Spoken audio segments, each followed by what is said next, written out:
Olá, sejam todos muito bem-vindos a mais um episódio do podcast NA. Meu convidado é filho de produtores rurais, cresceu olhando o gado da família e, a partir daí, começou a gostar do agronegócio. No ensino médio, já começou a se especializar nos tradicionais colégios agrícolas.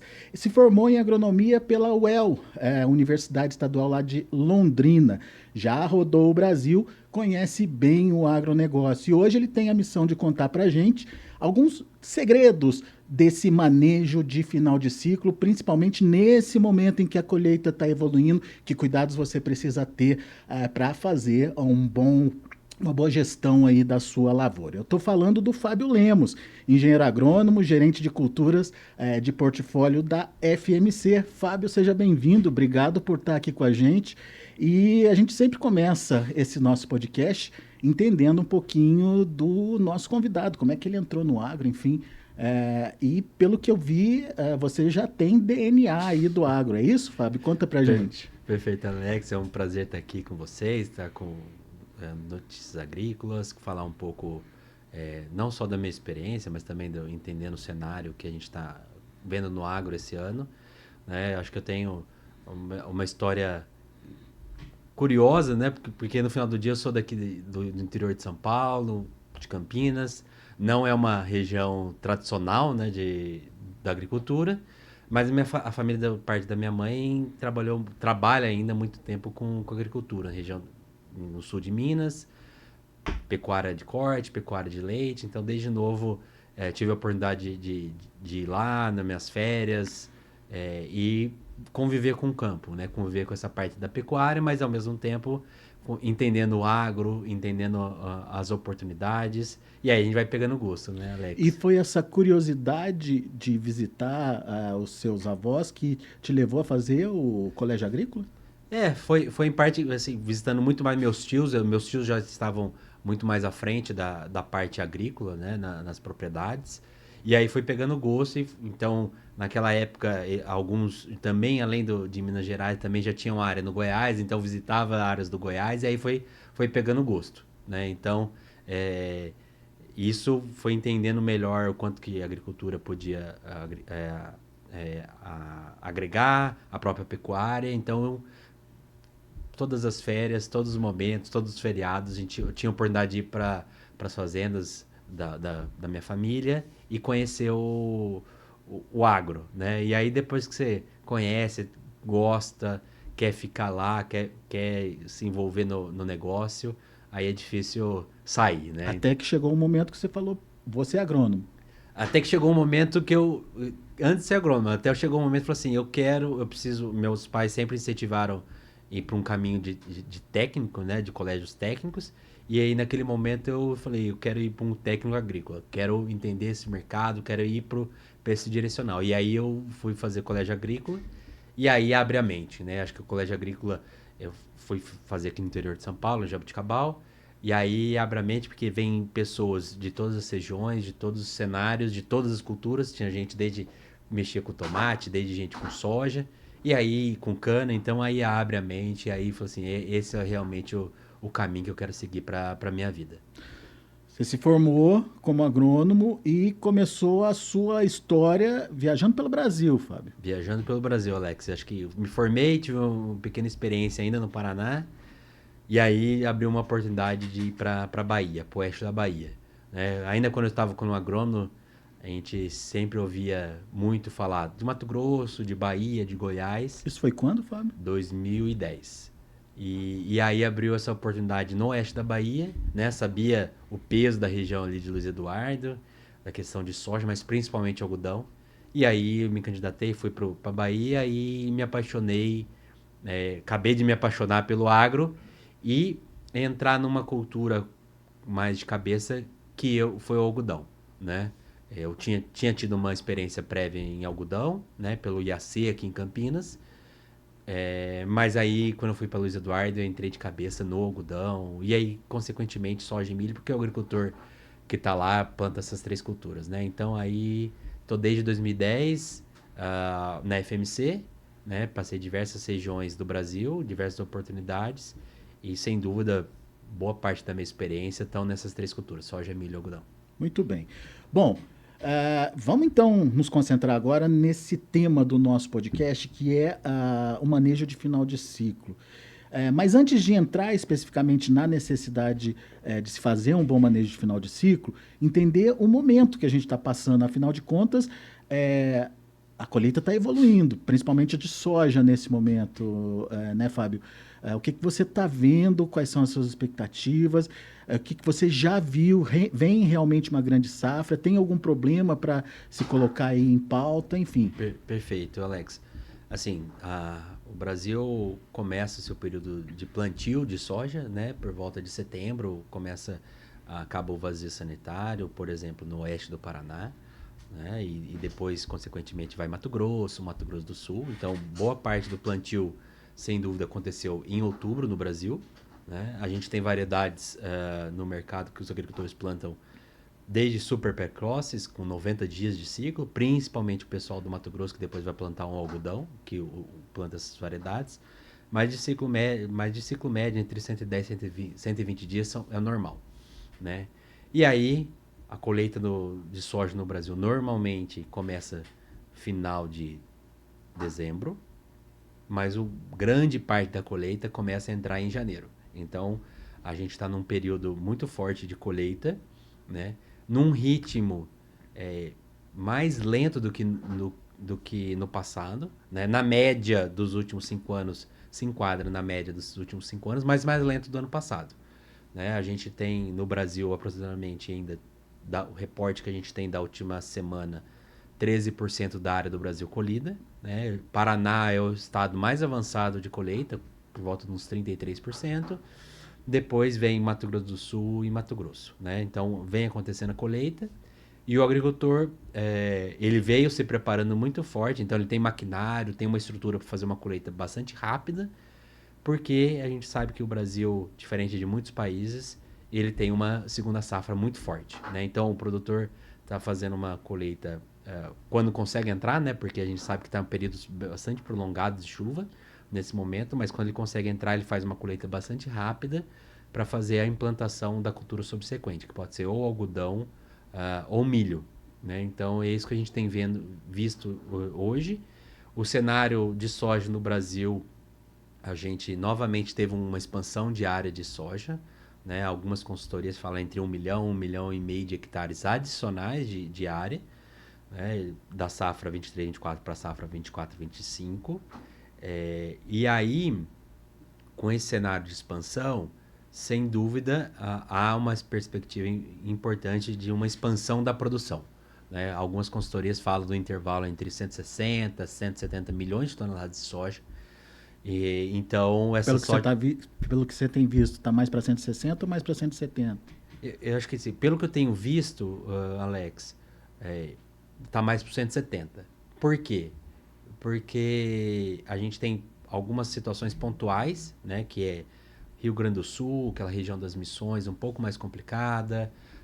Algumas regiões do sul do Mato Grosso do Sul, área de fronteira ali com, por exemplo, com o Paraguai, que pegaram uma estiagem bastante forte depois do Natal, que atrapalhou o desenvolvimento e enchimento de grãos. Mas, em contrapartida, seja pela expansão, mas pelo próprio cenário climático, o Mato Grosso está avançando muito bem nas produtividades. A gente acredita que pode ser que o Mato Grosso tenha recorde de produtividade na soja. Goiás também está caminhando muito bem. Maranhão, Piauí, Tocantins, Bahia. Então, na minha opinião, hoje está mais próximo dos 170, né? Porque os problemas são pontuais. E outro estado bastante grande na produção, que é o Paraná, região de Campos Gerais, a soja se desenvolvendo muito bem, o norte pioneiro também muito bem, né? Talvez uma outra situação pontual na região do oeste do Paraná. Então, e o caso dessa chuvarada lá no Mato Grosso, enfim, no centro-oeste de uma forma geral, não implica em perda de produção, mas talvez perda de qualidade, Fábio? Isso, perda de qualidade. Assim, algumas situações de qualidade é bem possível, né, com mais grãos ardidos. Então, hoje o principal ponto, por exemplo, desse tanto de chuva no Mato Grosso, a preocupação é a perda de qualidade e grãos ardidos na soja, porque dependendo do manejo que foi feito ao agricultor, a soja está pronta para colher, seca, só que tá levando chuva, né? E aí tem mais casos de grãos ardidos. Mas, no geral, se a gente pensar na soja, pelo tanto que vem do ciclo e a quantidade de chuva, teve um bom enchimento de grão, né? E esse bom enchimento de grão garante peso dos grãos e, consequentemente, produtividade. Então, a perspectiva da soja é muito positiva, Alex. Eu acho que a gente espera do que a gente vem vendo que a gente tenha um novo recorde, não só de produção, mas também talvez de produtividade média do Brasil. Boa, Fábio. Como você mesmo pontuou, a colheita está evoluindo, 13% no Brasil, média... 13% média brasileira. Portanto, esse tema que a gente vai tratar agora é mais do que pertinente, porque, afinal de contas, é aquele cuidado no finalzinho do ciclo, aquele cuidado para garantir bom resultado daquela lavoura e, mais do que isso, preparar o cenário, o campo ali para a lavoura que vem na sequência. Perfeito. O que você destacaria de atenção e, principalmente, nesse momento, quais são os cuidados que a gente tem que ter em relação a manejos de final de ciclo? Perfeito, Alex. Acho que tem... O agricultor vem fazer um manejo bem robusto. O agricultor brasileiro adota muita tecnologia na soja, então ele faz um grande investimento. Mas esse momento é crítico, né? Porque são ajustes que vão trazer o sucesso para o agricultor, para que aquela colheita que ele faça seja de qualidade e que ele atinja o potencial produtivo, né? Então, nesse momento, a gente entende que tem dois fatores bastante importantes. Um é manejo de pragas no geral, e fechamento da cultura, né? E o outro bastante importante é que é uma dessecação pré-colheita. Ambos os manejos fazem total sentido nesse momento. Por quê? Porque o agricultor vai ter uma produção, uma soja de grande qualidade, de boa qualidade, sem impactos nessa sua qualidade. E por segundo ponto ele diminui o problema de percevejo, seja para a cultura da soja, seja para a cultura subsequente. Então, aqui é aquele toque final para o agricultor fechar a sua lavoura, fechar a sua safra com qualidade. Então, é por isso que a gente sempre chama atenção. Tem um cuidado sempre muito importante da implantação, né? Número de plantas, qualidade de plantio, agora aquele toque final para fechar a safra bem feita. Muito bem. Bom, então, você trouxe 2 pontos aqui para a nossa discussão. Vamos começar primeiro com essa questão da dessecação e, mais do que isso, um olho focado também no controle de daninhas que podem aparecer aí nesse final de ciclo. Dá para se fazer esse controle? Como é que o produtor tem que ter, ou qual que é a atenção que ele precisa ter nessa reta final? Que tipo de daninha pode prejudicar? E dá para conciliar controle de plantas daninhas com uma dessecação bem feita? Perfeito, perfeito. Acho que agora é um momento importante dessa pré-colheita que a gente chama, e sem dúvida a organização e o agricultor consegue conciliar, seja o manejo de pragas, seja o manejo das plantas daninhas. Então, é uma operação que o agricultor consegue fazer uma única vez e consegue ter o benefício de ambas as situações. Não no mesmo produto, ele tem que fazer uma associação de produtos diferentes, né? Um inseticida e herbicida, mas é um momento chave que ele consegue fazer uma única operação. Quando a gente fala de plantas daninhas, Alex, o Brasil tem uma diversidade de plantas daninhas muito grande entre regiões, entre talhões, então não é fácil falar assim qual que é a de maior importância, de predominância, né? A gente sabe que, por exemplo, para o sul do Brasil, em área e que a gente vê de maior problemática, sem dúvida, ainda é a buva e também o caruru. O caruru está uma alta expansão, uma alta disseminação. Para o cerrado, também é encontrado buva e caruru, por exemplo, mas também existem outras floras que nesse caso são de maior importância. Um pé de galinha, um capim amargoso e também, em algumas regiões, a vassourinha de botão. São plantas daninhas totalmente diferentes em hábitos de disseminação. E a questão do manejo de plantas daninhas, ela tem que sempre começar desde o começo, desde a implantação, desde uma dessecação pré-plantio bem feita, uso de pré-emergente, fazendo depois um manejo pós-emergente. Então, isso é feito. Mas a gente sabe que durante o ciclo da soja, nem todas as operações conseguem ser feitas com qualidade. Tem sempre um escape. Tem ali. sempre escape, né? E aí, nesse momento, esse escape pode causar bastante prejuízo para o agricultor. Por quê? Porque esse escape, no momento que está lá, plantas adultas competindo com a soja nesse final, se as plantas daninhas que estão lá, eu não faço qualquer manejo, uma dessecação pré-colheita com qualidade, essas plantas daninhas vão causar impacto, seja na operação de colheita, no operacional mesmo, né? Eu estou falando de uma planta de soja seca, pronta para colher, ao mesmo tempo tem escapes de plantas daninhas verdes, com umidade. Então, no momento que vai fazer a colheita, pode causar problemas de embuchamento, e aí paradas, e aí atrasar o ritmo da colheita. Esse é um ponto bastante importante no operacional. Mas também tem um ponto bastante importante, que não é no operacional, mas aí na qualidade, no momento que eu colho essa soja e tem plantas daninhas, eu posso ter problemas de aumento da umidade da soja, isso e também impureza das plantas daninhas no meio da soja.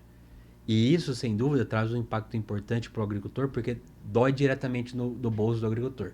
Se eu tenho problemas de plantas daninhas na soja, umidade, eu vou colher uma soja talvez de maior umidade, na hora que chegar, vai entregar num secador, ou numa cooperativa, ou num armazém, vai haver um desconto dessa umidade, que pode estar 16%, 17%, até a umidade padrão de 13%, 14%. Então, é um desconto financeiro para o agricultor. O segundo desconto, que se não fizer um manejo adequado das plantas daninhas no momento da colheita, pode ser essas impurezas.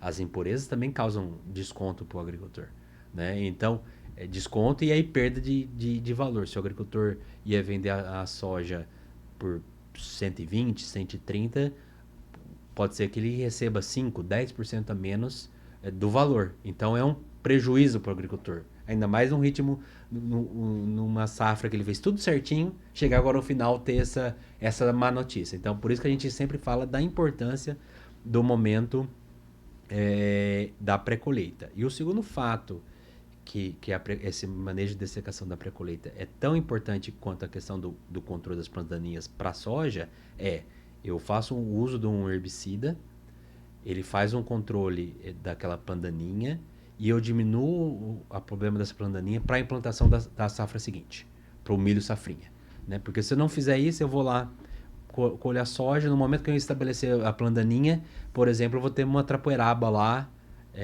já desde o início no milho safrinha. E a trapoeraba é um grande problema, né? Ela tem alta disseminação, tem uma tolerância, uma dificuldade de controle, então se eu não faço o uso adequado de um produto... E a concorrência ali. E a concorrência, a própria competitividade lavoura, do milho safrinha, né? O desenvolvimento do milho safrinha. Então, o manejo pré-colheita é fundamental nesse período. Agora, a gente está discutindo aqui duas operações, que de dessecação e a de controle de plantas daninhas no pré-colheita. Só que não é todo produto que faz ou tem essa mesma ação ao mesmo tempo, né? Perfeito. A gente tem espectros diferentes de produtos no mercado para esse momento, Alex. A grande maioria do que o agricultor vem usando hoje é feito somente com o objetivo da dessecação da soja e não da planta daninha. Ou a dessecação da planta daninha não fica com a qualidade adequada. Então, normalmente ele usa um produto para uniformizar as plantas de soja, cair o restinho de folha que tem, para uniformizar essas plantas. Que é uma operação importante. É uma operação, né, muito importante, né? Porque no momento que eu uniformizo as plantas, vagem, grão de soja, eu tenho uma uniformidade do grão. E aí eu não vou ter um impacto na hora da entrega da soja. Mas, ao mesmo momento, se eu utilizar somente esse produto, as plantas daninhas vão ficar lá. E aí vai continuar a problemática da operação de colheita, a problemática do próprio plantio da safra subsequente, né? Então, nesse momento, nós como FMC recomendamos o Aurora, importante porque além do benefício da pré-colheita, da desfolha da soja e uniformização da umidade, das plantas de soja, eu tenho o benefício do controle da planta daninha, aquela planta daninha que já está emergida, né? Não é uma planta daninha que vai emergir, não, aquela planta daninha que está exposta. Eu uso um produto como a Aurora, e aí eu seco esse produto, faço o controle dessa planta daninha, e aí eu tenho benefício nas ambas situações. Por isso que a gente entende que, além da operação, o perfil de produto é muito importante, Alex. E é um produto que atinge também ali aquelas plantas de difícil controle hoje existentes? Perfeito. Assim, é um produto que tem seu espectro, não atinge todo o espectro de plantas daninhas que a gente encontra no Brasil, mas é um produto que tem eficiência numa trapoeraba, numa corda de viola, né? Ele consegue, associado, também ajudar no controle, por exemplo, de um pé de galinha, acelerar essa dessecação de um pé de galinha. Então, é um produto muito versátil e mais do que a versatilidade e o controle, o que é importante para o agricultor entender nesse momento que ele faz essa operação, Alex? Primeiro, o intervalo entre a aplicação e a colheita, para evitar resíduo na cultura de soja. Então, por exemplo, o Aurora tem um intervalo de no máximo 7 dias. Então, no momento que eu aplico, eu não deixo resíduo na soja. O segundo ponto é um produto que eu aplique que não deixe resíduo para a cultura subsequente. Porque imagina eu usar um produto diferente do Aurora, imagina eu aplicar e eu vou plantar um milho safrinha e eu causar dano na emergência do milho safrinha. Isso é um problema também para o agricultor, né? Então, são poucos os produtos que têm esse tipo de perfil e que dá essa confiança, essa tranquilidade para o agricultor. E o que difere aí o Aurora dos demais? É a molécula? É a molécula, a Aurora tem uma molécula que chama carfentrazone, né? Tem um bom tempo que a FMC trouxe ela para o mercado, mas a gente na parte técnica é o inibidor de protox, mas cada molécula tem seu perfil, né? Então tem moléculas do mesmo grupo, como inibidor de protox, que podem causar dano por exemplo, no milho safrinha, na emergência. No caso do Aurora, para várias situações, ele tem intervalo entre a aplicação e o plantio da safra subsequente. Um dia eu não tenho problema na safra subsequente. Então é o perfil do produto mesmo, diferenciado por formulação, além da questão do ativo, que dá essa segurança para o agricultor.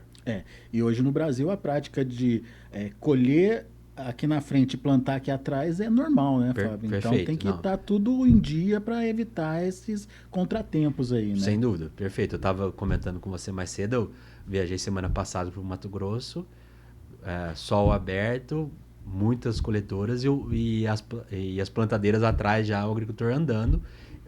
Grande parte dos agricultores tem uma capacidade operacional muito robusta, mas qualquer dia o atraso de plantio pode, sem dúvida, ocasionar perda de produtividade. Tem estudos que falam que cada dia de atraso no plantio, por exemplo, do milho, é de 3 a 4 sacas a menos de potencial produtivo do milho, né? Então, por isso que é muito fundamental o agricultor fazer o manejo pré-colheita, antecipar a colheita, né? A gente fala que se não fizesse o manejo pré-colheita, o agricultor poderia, do momento da aplicação, por exemplo, até a colheita, 10 dias. Com um produto igual a Aurora, nesse momento da pré-colheita, ele consegue antecipar para 7 dias. Então, são 3 dias de antecipação. 3 dias de antecipação, eu tenho maior possibilidade de acertar o time adequado do plantio do milho e o potencial produtivo mais alto. Então, isso é muito importante para um herbicida pré-colheita. Portanto, sempre que o produtor for pensar nesse manejo de final de ciclo, principalmente nessa etapa de dessecação da lavoura, pensar em utilizar um produto que possa também ajudá-lo nesse controle de daninhas aí, para, no final das contas, ter um resultado melhor, evitar isso tudo que você falou de impureza e contaminação aí, da soja e já se preparar para a safra subsequente. Agora, você trouxe um outro ponto também que a gente precisa discutir, que é a questão de controle de pragas. Você está se referindo a alguma praga específica, principalmente nessa reta final aí? Perfeito, Alex. Assim, o momento e o controle de pragas durante todo o ciclo de soja é bastante intenso, né? Assim, sem dúvida, hoje as principais pragas que o agricultor se preocupa no Brasil em soja se chama percevejo e lagartas. tem outras pragas que nos últimos 2 anos cresceu muito, igual, por exemplo, um cascudinho no Mato Grosso, mosca branca no Cerrado, são bastante importantes. Mas nesse momento aqui que a gente está falando, próximo à colheita, a principal praga que o agricultor deve se tomar cuidado é com percevejo, né? E aí tem diferentes espécies de percevejo, mas sem dúvida eu chamo a atenção para 2 principais, que é o percevejo marrom e o barriga verde. Por que que eles são tão desafiadores nesse momento? Tem uma própria questão que a própria lavoura que ele vem se desenvolvendo, tem a população que está lá. Então, talvez a população foi fazendo vários ciclos, vem desenvolvendo e tem uma alta população no momento da colheita.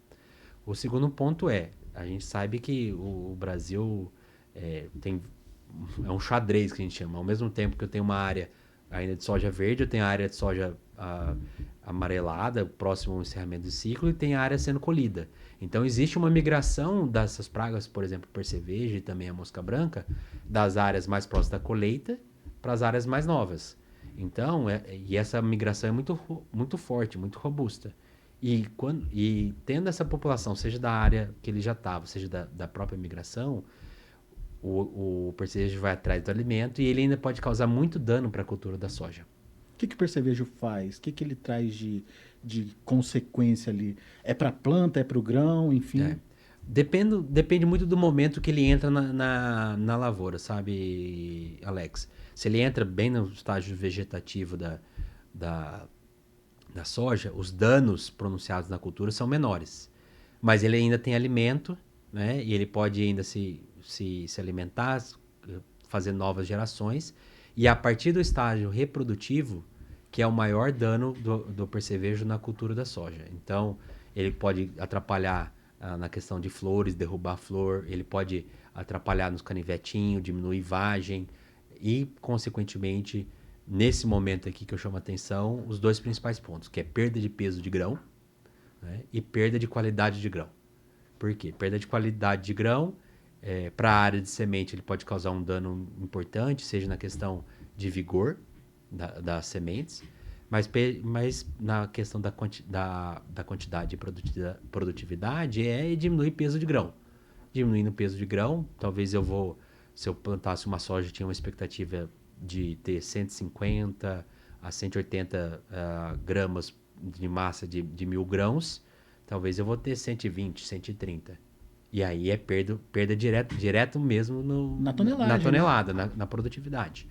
Então, nesse momento, a partir de R5, R5.2, R5.3, mesmo que a soja já esteja chegando, né, R6, por exemplo, na cultura da soja, o percevejo ainda causa dano na qualidade e no peso de grãos. É comum o produtor ter essa consciência de que o percevejo pode estar se proliferando ali na própria lavoura ou vir de outras lavouras e fazer esse controle, esse último controle, digamos assim, com inseticida no final do ciclo? É comum, Alex. A adoção é crescente, né? Porque o problema de percevejo vem aumentando ano após ano, né? Então, é comum o agricultor fazer essa prática.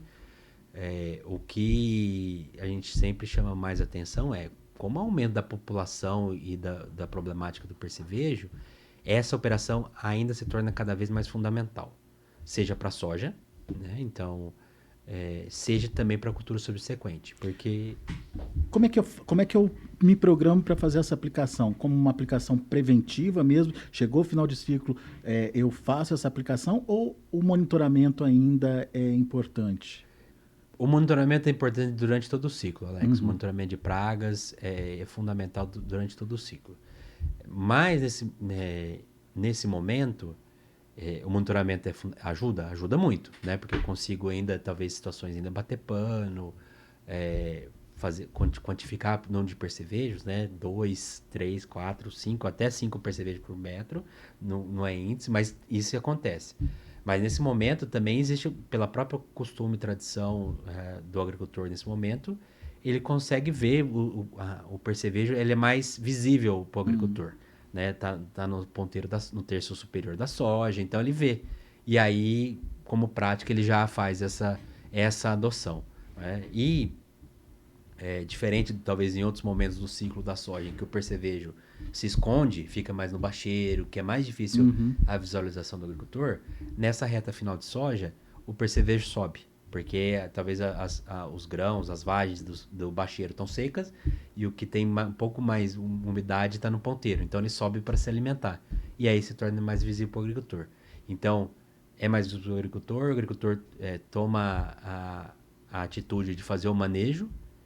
E sem dúvida para o agricultor e para a qualidade da aplicação é melhor ainda. Porque o percevejo está mais exposto, tem maior capacidade de se contaminar através do caminhamento. E você consegue ter uma maior performance e efetividade da sua aplicação.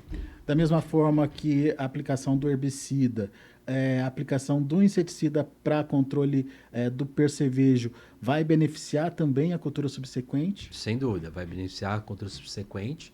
Né? E antes de entrar na cultura subsequente, fala assim, por que é importante essa aplicação concomitante? No mesmo momento do herbicida e do inseticida nessa pré-colheita, né?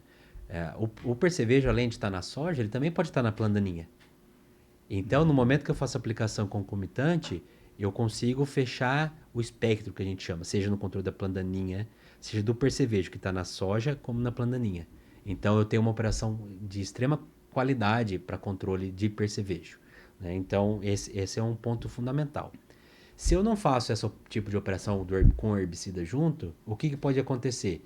Talvez eu controlar o percevejo somente o que está na soja e o que está na planta daninha ele ainda conseguir abrigo. E aí, para a cultura subsequente, vai ser um problema também. Né? Então, por isso que a gente fala dessa aplicação concomitante. E aí, o que é o caso que pode acontecer muito, Alex, para a cultura subsequente? O percevejo, ele causa muitos danos, principalmente para o milho, né, que é a cultura subsequente principal após a soja no Brasil. Né? A gente fala de 15, 16 milhões de hectares de milho safrinha no Brasil. E nesse estágio inicial, até V4, V6 do milho, o percevejo é a principal praga na maioria das regiões de milho safrinha. Por quê? Porque ele causa um dano direto nas plantas, né? Seja estresse fisiológico, seja inclusive de stand nas plantas de milho. Como também ele tem uma problemática no milho que o percevejo, na maioria das vezes, se esconde, principalmente o barriga verde. E aí, se eu não faço o manejo adequado na soja para diminuir essa população, eu vou ter uma alta população, por exemplo, do barriga verde no milho, que vai causar dano bastante inicial e de difícil controle, porque o percevejo barriga verde também no milho ele se esconde debaixo da palhada, então que é difícil alvo pro agricultor. Então, a gente sempre fala que o manejo do percevejo na pré-colheita da soja, olhando o sistema de plantio no Brasil, né? É fundamental. Né? E a gente sempre fala, né? O percevejo no milho, ele não dá para eu esperar V1, V2. A gente fala muito que a operação do milho começa desde a pré-colheita da soja, para controle de percevejo, passa pelo aquele milho que a gente chama de milho no palito, quando ele começa a apontar, já tem que fazer um manejo ali para percevejo, porque o milho é extremamente sensível nesse momento. Ele não tem um caule rígido, é um aglomerado que a gente chama de folhas. Então, esse aglomerado é bastante suculento e qualquer dano do percevejo lá na hora que ele pica ali, causa dano em várias folhas e causa uma desuniformidade da própria planta de milho. Acaba interrompendo a circulação, causa problemas fisiológicos. Então, hoje, na grande maioria das áreas, o sistema produtivo soja-milho, percevejo é o maior problema. Você estava me falando que em algumas regiões ele chega a ser até mais importante em termos de cuidado que a própria cigarrinha. Perfeito. Que hoje é a dor de cabeça do produtor. Perfeito. A cigarrinha é bastante importante, né? É uma praga que, sem dúvida, a gente está aqui em 2025, tem pelo menos 7, 8 anos que ela vem numa crescente, né? Inclusive, hoje a gente vê problema de cigarrinha até em outros países, né? Foi relatado, por exemplo, na Argentina e até nos Estados Unidos, o problema da cigarrinha. É um problema sério a cigarrinha. Mas se a gente for, por exemplo, Mato Grosso do Sul, o próprio Mato Grosso, que são 2 estados bastante relevantes na produção de milho safrinha, Se você perguntar para o agricultor, o maior problema dele se chama percevejo. Porque é uma alta população, uma alta pressão. Muitas das vezes você tem que fazer aplicações consecutivas, que a gente chama de bateria, com intervalo de 5, 7 dias, para diminuir essa população. Porque os danos são bastante críticos nesse momento. E, adicional a isso, nem todos os produtos têm um espectro adequado para as duas as pragas. Então, talvez, se o agricultor faz um manejo adequado para a cigarrinha, que é extremamente necessário, talvez ele não vai deixar a desejar em percevejo. E o contrário também é verdadeiro. Então, também a escolha do produto é fundamental. Né? Quando a FMC desenvolveu um manejo, uma proposta de manejo do sistema soja-milho, a gente entendeu as particularidades de cada produto. A gente tem produtos que têm um perfil muito importante para percevejo, mas talvez menos para cigarrinha, e vice-versa. Né? Então, por isso que a gente fala, desde a operação da pré-colheita, a própria aplicação do palito de milho, no palito no milho, que percevejo é crítico, a gente tem uma escolha muito importante que é o nosso inseticida, que é o Hero. Ele tem uma alta eficiência, um alto choque, e para pré-colheita ele tem um diferencial diferente dos produtos do mercado. O intervalo entre a aplicação desse produto na pré-colheita da soja até a colheita é de 3 dias. Então, eu aplicando esse produto, até o agricultor colher, não tem risco para o agricultor ter problemas de resíduo de inseticida na soja, que pode causar prejuízo para ele na operação e na venda. Recentemente a gente ouviu aí relatos de embargo da China sobre soja negociada por 5 unidades brasileiras por conta de resíduos de pesticidas na soja, né? Entre outras coisas, mas em especial resíduos de pesticidas.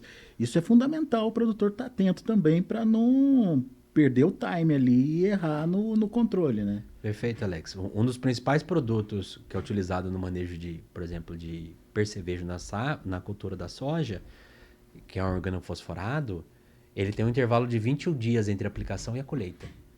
Se o agricultor não respeita esse período, existe um risco muito alto de ter esse resíduo e causar perdas lá para frente. Né? Então, nesse momento chave da pré-colheita, o agricultor tem que fazer uma escolha do produto adequado, com eficiência, com espectro, mas sem dúvida olhar esse detalhe. Né? E a gente sabe, a gente está no mercado há bastante tempo e conversa com os agricultores, com distribuidores e cooperativas, já está sedimentado para muitos casos, para o agricultor e para as cooperativas, por exemplo, da importância de um produto com esse perfil igual ao Hero, de 3 dias de intervalo. Porque ele sabe que essa questão do resíduo é crítico. Né? Imagina, você falou, 5 unidades serem proibidas de comercializar com problema de resíduo. Então, a extensão rural, as cooperativas, os agricultores entendem que nesse momento é fundamental produtos com curto espaço entre a aplicação e a colheita. E o fato desse residual curto, ele facilita a aplicação, talvez junto com a aplicação do herbicida.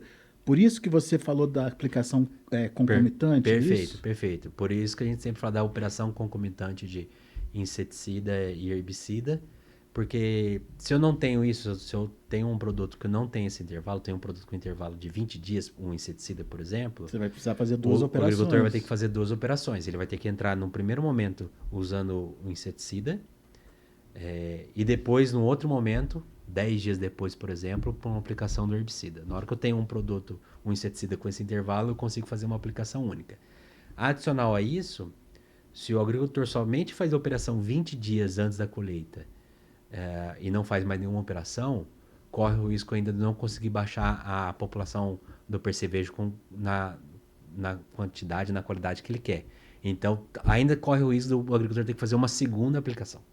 Então, por isso que uma operação de intervalo de 3 a 7 dias do inseticida até a colheita é fundamental, porque os percevejos vão estar mais expostos, o produto vai conseguir entrar mais todo o dossel de planta, né, do pouco que ficou, e vai ter maior eficiência. E também a questão do custo operacional, né? Você diminui aí um custo de aplicação. Aí. Sem dúvida. E a gente sabe que o agricultor brasileiro olha muito para custo, o agricultor brasileiro tem uma capacidade operacional boa, mas mesmo assim ele tem diversas áreas, diversas situações que talvez eu conseguir fazer uma aplicação única vai gerar uma capacidade, um benefício operacional muito grande. Então, para o agricultor é fundamental ter um único momento, uma única entrada nesse sentido, que ele consiga aproveitar as operações, né? E de carona. Então, no momento que ele vai colocar um herbicida pré-colheita e um inseticida que tem performance de carona no mesmo momento, associação, para ele conseguir fazer uma aplicação de qualidade. E tem essa também, a questão da compatibilidade ali, né? Perfeito. Isso é um caso que a gente sempre fala que tem compatibilidades diferentes. Tem compatibilidade química, tem compatibilidade física e compatibilidade biológica, né? O Hero, por exemplo, a gente trabalhou com diversos produtos avaliando a compatibilidade e a gente não vê dano ou problema de compatibilidade, seja física, seja química, seja biológica, né? Porque também, imagina, eu usar um herbicida e colocar um inseticida e o inseticida não funcionar, eu Não adianta perdi a nada. operação, né? Foi despesa, investimento que não vai ter resultado. Bom, a conclusão da nossa conversa, então, Fábio, é que o produtor ele tem hoje ferramentas importantes, viáveis e até sustentáveis aí para fazer a proteção final da lavoura dele e, no final das contas, garantir o potencial produtivo, ou pelo menos aquele potencial que ele conseguiu até aquele momento.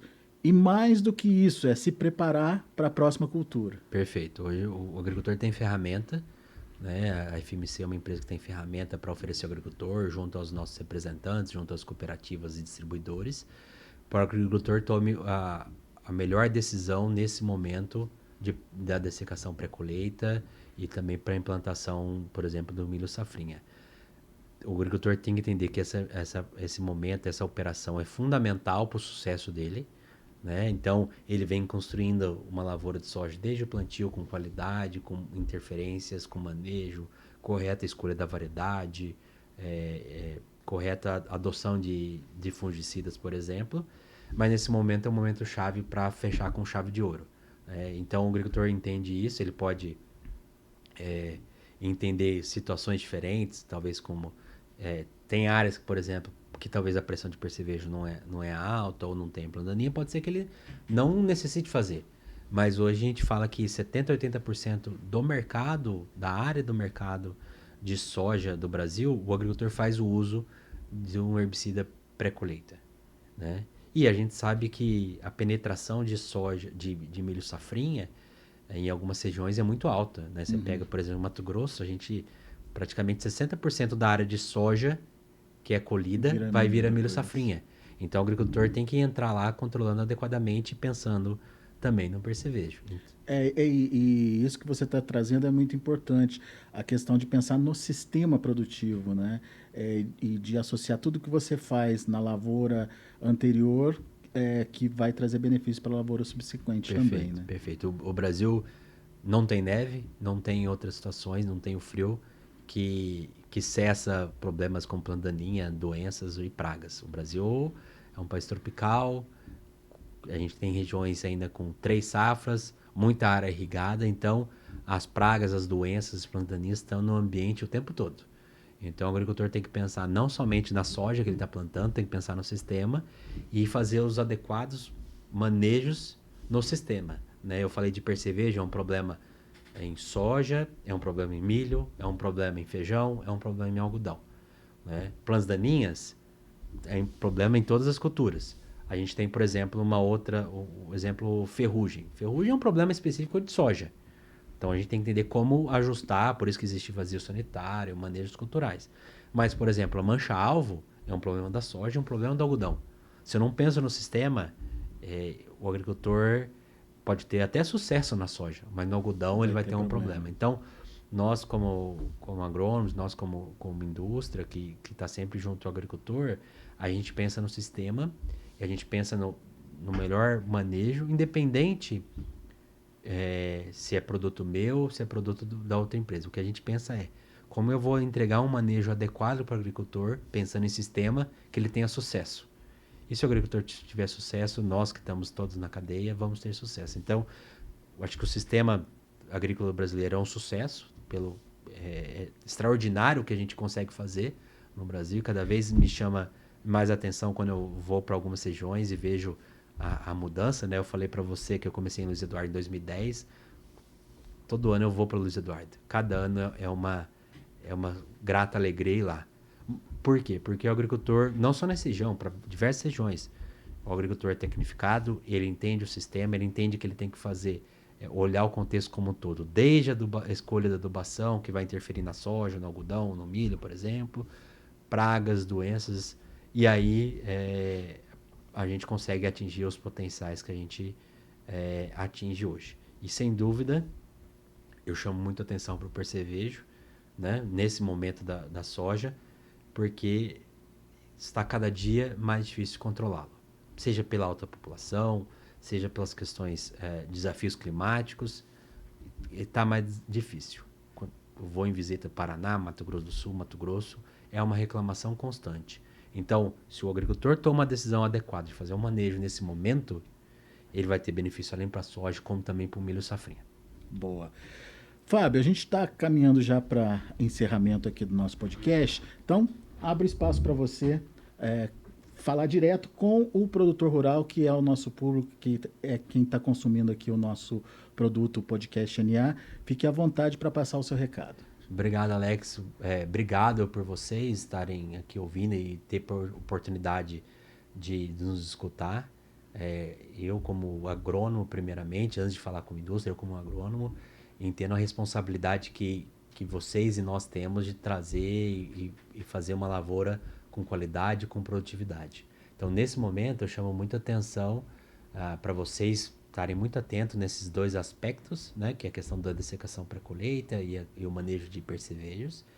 E mais do que isso, nós estamos abertos, disponíveis, seja através dos nossos distribuidores, cooperativas e nossos representantes técnicos, para respaldar vocês, para dar a melhor orientação de manejo, para que vocês fechem uma safra com qualidade, atinjam os potenciais produtivos e não tenham problemas, por exemplo, na comercialização. Então, nos procurem os nossos parceiros, para que vocês consigam fechar uma safra de soja com qualidade, como também uma adequada implantação das próximas culturas, seja milho safrinha, seja algodão, seja inclusive um feijão.